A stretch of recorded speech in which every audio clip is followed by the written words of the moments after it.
요나서 1장 3절로 4절 말씀, 지난 시간에 우리가 1절, 3절로 4절을 함께 보았습니다만 주로 3절 중심으로 봤습니다.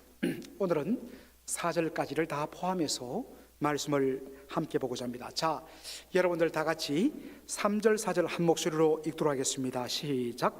그러나 요나가 여호와의 낯을 피하려고 일어나 다시스로 도망하려 하여 욥바로 내려갔더니 마침 다시스로 가는 배를 만난지라. 여호와의 낯을 피하여 함께 다시스로 가려고 선가를 주고 배에 올랐더라.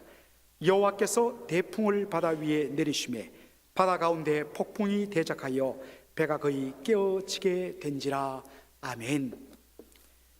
여호와의 낯을 피할 수 있습니까? 라는 제목으로 말씀을 전하기를 원합니다. 수년 전부터 한국에도 걷기가 선풍적으로 인기를 끌었습니다.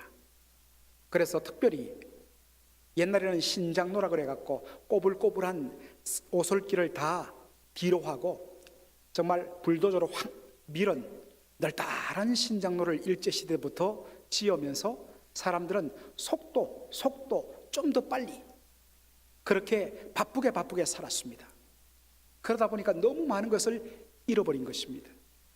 그래서 사람들이, 우리 조상들이 옛날 걸었던 꼬불꼬불 산길 오솔길을 연결해서 어떤 경우에는 몇십 킬로, 어떤 경우에는 몇백 킬로를 그렇게 다 복원해서 그렇게 오솔길을 걷는 것이 전국에 붐처럼 일어났고 지금도 많은 분들이 그 길들을 걷고 있습니다. 가장 대표적인 것이 아마 이 가운데도 걸어보신 분들이 계실 것인데 저는 아직 못했습니다만은 제주도 가면 올레길이라고 있죠. 이 올레길이란 이 말, 올레 이 말이 갈래란 말의 반대, 올레 이게 아니라 좁은 골목이라는 제주도 방언이라고 그래요. 그래서 이 제주도 한 바퀴 삥 둘러가는 그런 오솔길, 해변길들을 다 복원해 갖고 완전히 연결했는데 총 이 올레길의 길이가 425km라고 합니다. 그래서 어떤 사람들은 보통 2주간 정도 그렇게 잡아서 묵묵하게 이번에 와서는 한 며칠 동안 어느 구역을 걷고 또 그 다음 해에는 그 다음 구역을 걷고 이런 식으로 해서 한 바퀴를 도는 분들이 많다고 합니다. 여러분들, 이 제주도의 올레길, 이것은 바로 저 세계적인 명소 산티아고 가는 길, 스페인에 혹시 이 가운데 산티아고 가는 길 가보신 분, 걸어보신 분 계십니까? 한번 꼭 걸었으면 좋겠어요. 한번 목사님 보여주시겠어요?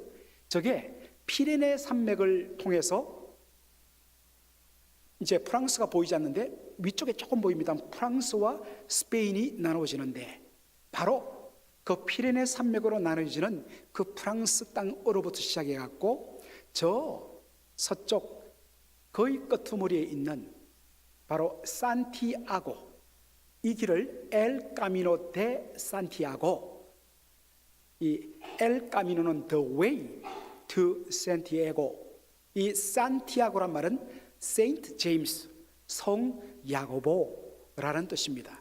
여러분들, 요즘에 우리가 사도행전 묵상하고 있는데 사도행전 12장에 보면 1절 2절에 헤로도 왕이 유대 사람들을 기쁘게 하기 위해서 바로 예루살렘 교회의 지도자였던 요한의 동생 야고보 사도를 잡아서 칼로 목베어 죽입니다. 바로 그 야고보입니다. 전설에 의하면 이 야고보가 어디에 묻힌지 몰랐는데 나중에 그것을 발견하고서 야고보의 유구를 가지고 바로 옮겨간 곳이 산티아고입니다. 그래서 세인트 제임스라는 뜻이죠. 성 야고보. 이 길이 약 800km 정도 된다고 해요. 목사님, 그 다음 사진 한번 보여주시겠어요? 저렇게 굽이 지금 화면에 자세히 보이지 않지만은 저런 산길을 쭉 걸어가게 되어 있습니다. 중간중간에 이 도장을 찍게 되어 있어요. 많은 사람들이 내 완주했다 그렇게 하더라고요. 이것이 알려지면서 우리나라 사람들도 이 거리가 한 달 정도 그렇게 걷게 된다고 그래요. 그래서 가는 곳마다 숙소가 잘 발달되어 있고 그렇게 하는데, 저희 누나도 힐링 차원에서 한번 다녀왔습니다. 여러분들, 수많은 사람들이 이 산티아고 가는 길을, 순례길을 걸으면서 많은 생각을 하게 됩니다. 그러면서 자기를 돌아보게 되고 자기 마음속에 있는 모든 것들을 쏟아내고 투벅투벅 혼자 걸으면서 생각을 하게 되는 동안 놀라운 마음의 힐링을 얻게 된다 해서 이 산티아고 가는 길이 그렇게 유명하게 되었습니다. 여러분들, 걸음의 묘미가 바로 그것입니다. 길을 걷다 보면 처음에는 아무 생각 없이 터벅터벅 걸어가는데 한참 걷다 보면 마음속에 있는 생각들이 떠오르고 계속해서 그것이 걸으면서 생각이 정리되면서 오랜 시간 걷다 보면 마음속에 있던 분노들, 아픔들, 슬픔들이 저절로 힐링되는 것을 참 많이 경험합니다. 저도 거의 일주일에 한 4번 내지 5번 정도를 그렇게 한 50분에서 1시간 정도 걷습니다. 교회에 여러 가지 어려운 일이 있을 때나 또 성도들의 여러 가지 아픔의 소식을 접하거나 마음속에 여러 가지 힘듦이 있을 때 걷다 보면 생각을 하게 되고 생각하면서 걷다 보면 어느 사이 땀이 나면서 마음이 정리된 것을 보게 됩니다. 여러분들, 우리 예수 믿는 사람들은 바로 하나님의 말씀을 묵상하면서 그리고 우리의 인생에 일어나는 수많은 사건들을 묵상하며 곰곰이 되새기면서 하나님 앞에 마음속으로 기도하면서 한번 여러분 걸어보십시오. 1시간 이내에 하나님께서 우리의 마음을 만져주신 것을 여러분 경험하실 거예요. 왜 제가 오늘 이야기를 시작하느냐? 여러분들, 지금 요나는 사마리아로부터 욥바 항구까지 걸어가고 있었습니다. 아마도 며칠 길, 산과 골짜기를 빙빙 돌아서 가는 길이었을 것입니다. 참 걸어가면서 많은 생각을 했을 것입니다. 지금 그의 형편이 어떤 형편입니까?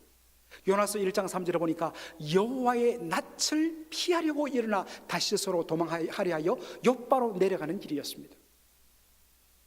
여러분, 지난 시간에 여호와의 낯이 무엇인가? 이것을 영어로는 The face of the Lord라고 번역하지 않고 어떻게 번역한다고요? The presence of the Lord, 하나님의 임재라고 그렇게 번역한다는 것입니다. 여러분, 하나님의 임재가 뭘까요? 하나님께서 우리 가운데 임하시면 어떠한 일이 일어날까요? 정상적이라면 왕이신 그분이 우리 가운데 임재했을 때 우리의 높아진 것들이 다 내려지게 되고 온전히 그분만을 높이게 되고, 주여 말씀하옵소서 주의 종이 듣겠나이다. 주님은 나의 주님이십니다. 나의 왕이십니다. 나를 다스려 주옵소서. 이것이 정상적인 의미의 하나님의 임재, The presence of the Lord, 여호와의 낯을 바로 바라본 구하는 사람의 정상적인 모습이에요. 그런데 지금 요나는 어떻게 한다고요? 여호와의 낯을 피하여 하나님의 임재와 하나님의 주권과 하나님의 말씀의 권위에 대해서 부정하고 불순종하고 등을 뒤로 해서 지금 하나님 원하시는 길 반대로 불순종의 길을 가고 있는 것입니다. 여러분, 걸어가면서 몇 날 며칠 길을, 산길 오솔길을 걸으면서 요나가 무슨 생각을 했겠습니까? 아무리 떨어내려고 해도 마음속에서 일어나는 생각, 그래도 내가 명색이 주의 종인데, 하나님의 말씀을 맡은 선지자인데, 사람들에게 회개하라, 하나님의 말씀 앞으로 돌아오라, 하나님의 임재 앞에 서라고 그렇게 말을 하면서 어찌 내가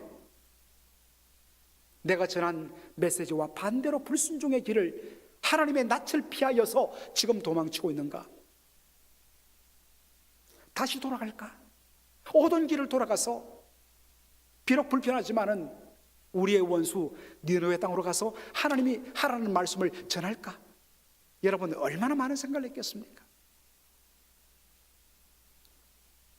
오던 길을 몇 번이나 뒤돌아보면서 망설였을 것입니다. 그렇게 해서 며칠 걸려서 요바에 도착했습니다.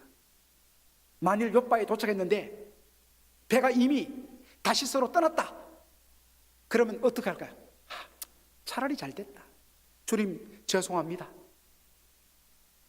용서해 주세요, 저 말씀에 순종하겠습니다 라고 해서 다시 니느웨로 갔을지도 모릅니다. 그런데 오늘 본문에 보니까 어떻습니까? 요바에 도착했더니 때마침 다시스로 막 떠나는 배가 있었습니다. 만약 이 배가 내일 정도에 하룻밤 자고 나서 떠난다면 또다시 고민과 갈등을 했을 것입니다. 그런데 이제 얼마 후에 떠난다는 것입니다. 세상에 이렇게 완벽한 타이밍이 어디 있겠습니까? 그래서 이것저것 잴 것 없이 그냥 덥석하고 뱃삭을 주고 배를 탔습니다. 사랑하는 성도 여러분, 참 우리 삶 가운데 인생의 아이러니가 참 많습니다.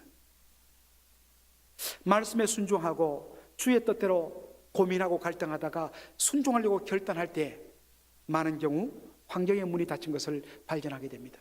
반대로 죄 가운데 가려고 할 때에 만일에 환경의 문이 닫혔다면 이거 아니지 하고 돌아설 건데, 때마침 기가 막히게 모든 문이 활짝 열었을 때 우리의 마음은 더욱더 그렇게 움직이기 쉽습니다.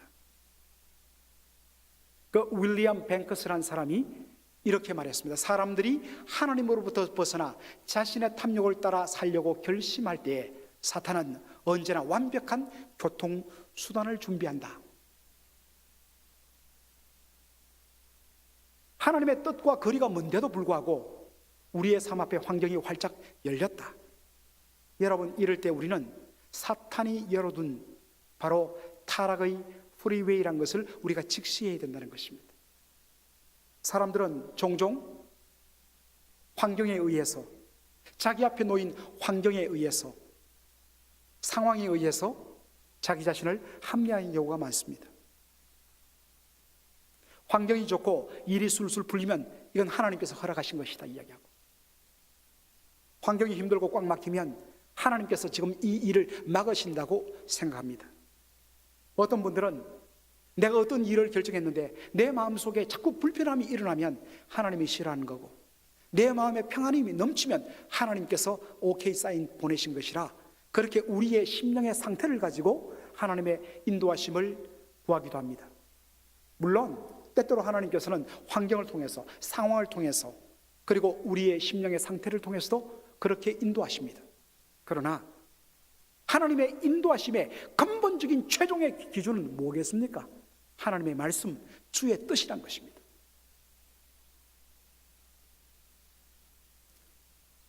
바울이 3차 전도 여행을 마치고 오순절날 안에 예루살렘에 도착하기 위해서 급하게 배를 타고 왔습니다. 그래서 오늘 우리 욥바라고 공부했는데, 이 욥바에서 위쪽으로 한 30마일 정도 떨어진 곳에 위치한 항구 도시가 가이사라입니다. 이 가이사라에 살고 있는 초대교회 7지사 중에 한 사람인 빌립의 집에 잠시 머뭅니다. 자, 그런데 저 예루살렘으로부터 아가보라는 이름을 가진 선지자가 내려옵니다. 갑자기 이 사람이 허리띠를 풀더니만, 바울의 허리띠를 끌어들이만은 자신의 손에 이렇게 묶고 나서 이렇게 이야기합니다. 자, 사도행전 21장 11절. 우리에게 와서 바울의 띠를 가져다가 자기 수족을 잡아매고 말하기를, 성령이 말씀하시되 예루살렘에서 유대인들이 이같이 이 띠 임자 누구겠습니까? 누구예요? 바울이잖아요. 바울을 결박해서 이방인의 손에 넘겨주리라. 사실 이 말씀대로 그대로 예루살렘에 올라갔다가 바울이 체포되지 않습니까? 그의 예언은 정확했습니다. 자, 이럴 때 사람들이 어떻게 반응합니까? 올라가면 잡혀 결박되고 체포되고 마지막에는 죽는다고 그래 이야기하는데, 만일에 여러분의 사랑하는 가족들이 죽음의 길로 가는 것을 여러분이 안다면 여러분 어떻게 하겠어요? 그래서 수많은 성도들이 울면서 매달립니다. 절대로 가서는 안 된다고. 그럴 때 바울이 어떻게 반응하는지를 볼 필요가 있습니다. 사도행전 21장 13절을 우리 다 같이 읽겠습니다. 시작. 바울이 대답하되 너희가 어찌하여 울어 내 마음을 상하게 하느냐. 나는 주 예수의 이름을 위하여 결박받을 뿐 아니라 예루살렘에서 죽을 것도 각오하였노라. 바울이 말합니다. 알고 있다. 나도 이미 성령님께서 내 마음속에 그렇게 감동 주신 것을 나도 알고 있었다. 예루살렘에 올라가면 환난과 결박이 나를 기다리고 있다는 것을 나도 이미 알고 있다. 그러나 올라간다. 아니 왜 올라가려고 그럽니까? 올라가라는 것이 주의 뜻이기 때문에. 잡히고 투옥되고 마지막에 그가 죽는 것, 고난의 길입니다. 그런데 이것이 주님께서 나에게 허락하신 주의 길이라면 나 이 길 가겠다. 그의 고백 앞에 수많은 사람들이 뭐라고 반응하냐? 14절 한번 보겠습니다. 저가 고난을 받지 아니하므로 우리가 주의 뜻대로 이루어지이다 하고 거쳤노라. 이게 성도의 옳은 반응이에요. 끝까지 안 됩니다. 우리가 뭔데 되고 안 되고 말해요. 우리는 오직 주님의 뜻에 아멘 순종할 뿐이에요. 나한테 좀 좋은 일이 펼쳐지면 아멘하고, 그 주의 뜻이 내 삶에 고난이 되고 어려움이 되면 하나님 이룰 수 있습니까? 라고 제가 잘못 들었습니다고 거부하는, 그래서는 안 된다는 것입니다. 환경과 상황의 논리가 아닌 하나님의 말씀이면 아멘. 손해가 되더라도 아멘. 때로 그것이 고난의 길이라도 아멘. 오늘 우리가 이 말씀을 보면서 하나님의 인도하심에 대해서 한번 살펴봤습니다. 자, 그렇게 때마침 배가 있는 것을 보고 올라타고 다시스로 갔습니다. 다시스를 향해서 떠났습니다. 그런데 배가 항구를 떠나서 바다 한가운데에 이르렀을 때 하나님께서 풍랑을 일으키시고, 그 풍랑으로 인해서 그 배가 깨어지기 직전까지 이르렀습니다. 자, 요나서 1장 4절 한번 볼까요? 여호와께서 태풍을 바다 위에 내리심에, 하나님께서 큰 풍랑을 바다 위에 내리셨다. 여러분, 이 내리셨다는 이 말이요, 굉장히 흥미로운 단어입니다. 이것은요, 창을 들어서 목표를 향해서 정확하게 내어 던지는 바로 그 행위를 묘사하는 단어입니다. 표적을 향해서 정확하게 겨누고 정확하게 던져서 명중시키는 단어입니다. 바로 하나님께서 바다 한가운데 딱 요나의 배 거기로 풍랑을 일으키셨습니다. 사랑하는 성도 여러분, 그 누구도 하나님의 레이더를 벗어날 수가 없습니다. 우리 하나님은 어떤 분이십니까? 지금 요나는 하나님의 낯을 피하여 다시스로 도망가고 있었습니다. 오늘 설교 제목이 뭐라고요? 하나님의 얼굴을, 하나님의 낯을 피할 수 있습니까? 피할 수 없는데도 수많은 사람들이 하나님의 얼굴을 피할 수 있다고 생각합니다. 수많은 사람들이 하나님의 낯을 피하고 내 멋대로 살 수 있다고 생각합니다. 수많은 사람들이 하나님 이것만큼은 보지 못하실 거야 라고 생각하고서 그렇게, 왜 여러분들 그렇게 미움을 가지고, 왜 그렇게 여러분들 못된 마음을 가지고, 왜 그렇게 사람들을 아프게 하고, 왜 그렇게 여러분들 다른 사람들에게 피해를 주는 우리가 삶을 삽니까? 이유는 우리가 살아계신 하나님을 믿는다 하면서 그 하나님의 얼굴을, 그 하나님의 임재를, 그 하나님의 낯을 피할 수 있다고 생각하기 때문에 우리가 그렇게 한다는 것입니다. 과연 하나님의 낯을 피할 수 있을까요? 자, 예레미야 23장 23절로 24절 우리 한 목소리로 읽도록 하겠습니다. 시작. 나 여호와가 말하노라. 나는 가까운 데 하나님이요 먼 데 하나님은 아니냐. 나 여호와가 말하노라. 사람이 내게 보이지 아니하려고 누가 자기를 은밀한 곳에 숨길 수 있겠느냐. 나 여호와가 말하노라. 나는 천지에 충만하지 아니하냐. 수많은 사람들이 몰래 숨어서 은밀한 곳에서 죄를 꾀하고 모의하고 누구를 무너뜨리려고 하고 못된 짓거리들을 마음속에 품을 때 이것만큼은 하나님도 모르실 거야라고 생각했어요. 하나님이 보고 계시다면, 그 생각을 한다면 결국 우리는 두려워서 하지 못해요. 왜 하느냐? 하나님의 얼굴을 피했기 때문에. 하나님께로 얼굴을 돌리고 하나님의 얼굴을 향해서 등을 돌리면 더 이상 하나님 보지 못한다고 생각하기 때문입니다. 이런 생각을 가진 사람이 성경에 한 사람 나옵니다. 바로 동생 아벨을 죽인 가인입니다. 여러분, 동생 아벨을 시기해서 가인이 아벨을 죽인 장소가 어디입니까? 자, 창세기 4장 8절 한번 보시겠습니다.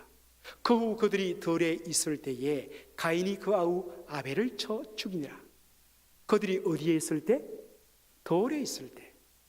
영어로는 field입니다. 여러분들에게는 필드가 뭡니까? 이거죠. 여러분들, 저는 골프를 치지를 못합니다. 그런데 한 번은 이제 저 밥 먹으러 오는 골프 클럽하우스에 여러 번 갔습니다. 보면 쫙 끝없이 펼쳐진 이 뭡니까? 구간들을 보지 않습니까? 그 홀이라고 그럽니까? 라운드라고 그럽니까? 그걸 보지 않습니까? 너무너무 아름답죠. 그림 같죠. 그래서 거기서 시원한 데서 맛있는 밥을 먹으면서 유리창으로 바라보면서 아이고 불쌍하다, 이 무더운데 뭐 하려고 저렇게 열심히 땅을 파노. 이제 저는 이렇게 생각을 하면서 위로를 받는 것이죠. 참 그 골프 하시는 분들이 묘미가 있다고 그래요.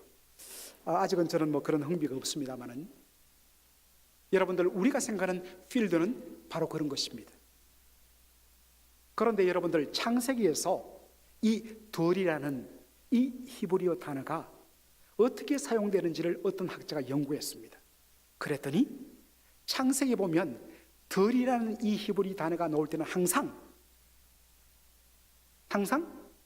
바로 수풀이란 단어 그리고 짐승이란 단어와 결합되어서 사용되더라는 것입니다.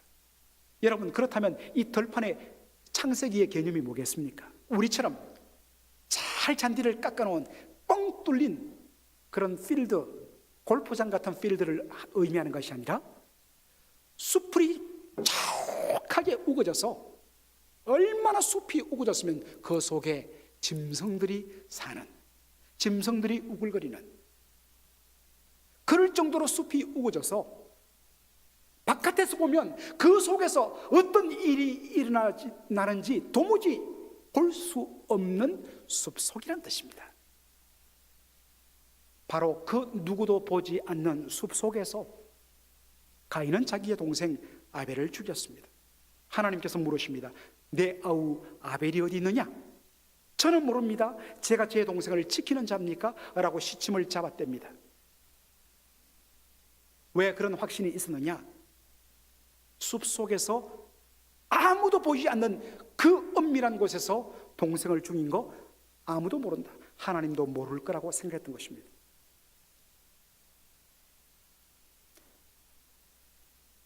사람의 눈은 속여도 하나님의 눈은 속일 수 없습니다. 성경은 이런 사람을 어리석은 자라고 그러죠. 어리석은 자를 다른 말로 하면 바보예요. 여러분들, 특별히 여기 한 50대 60대 분들은 다 기억할 겁니다. 그 한국의 옛날에 그 태연실 씨가 그 여주인공으로 나왔던, 여러분 그 여로라는 드라마 아시죠? 거기에 보면 바보 한 사람이 노는데 이름이 뭡니까? 영구예요, 영구.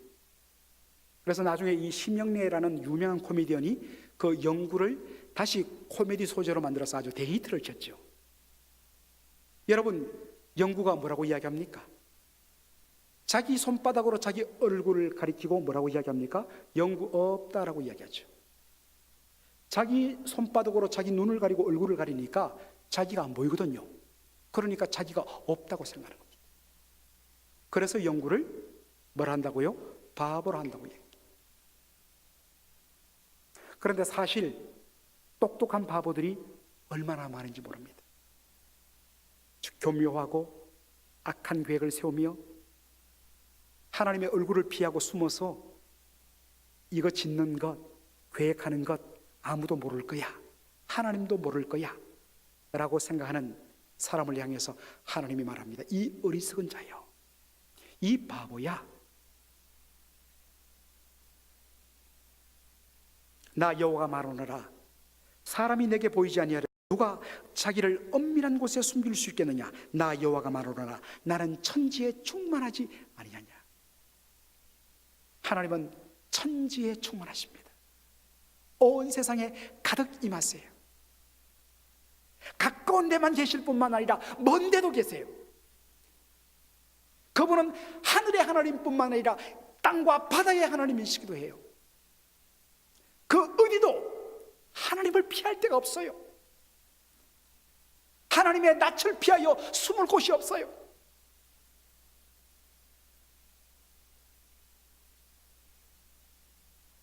사랑하는 성도 여러분, 이제 그 어리석음에서 돌아서십시오.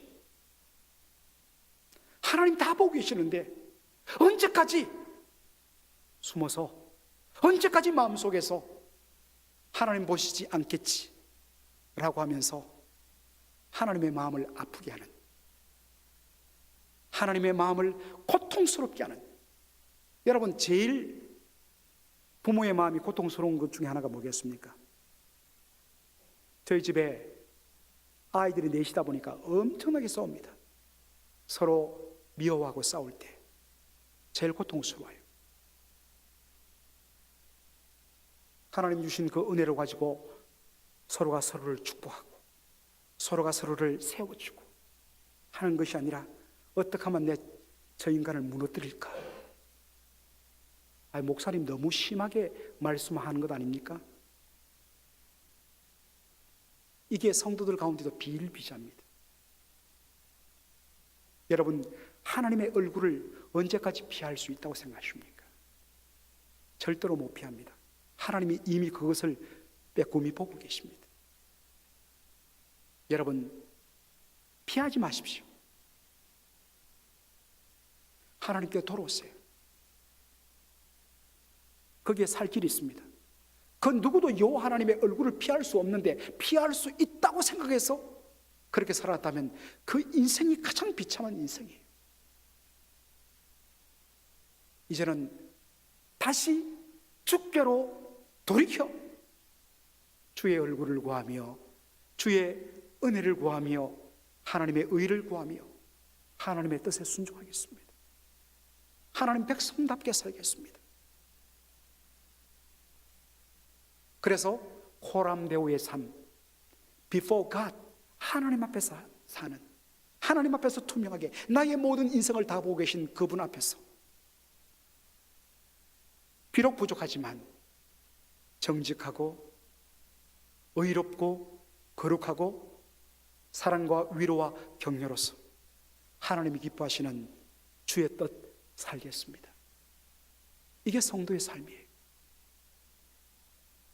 하나님께 온전히 돌이키는 저와 여러분 되기를 주의 이름으로 축원합니다. 아멘.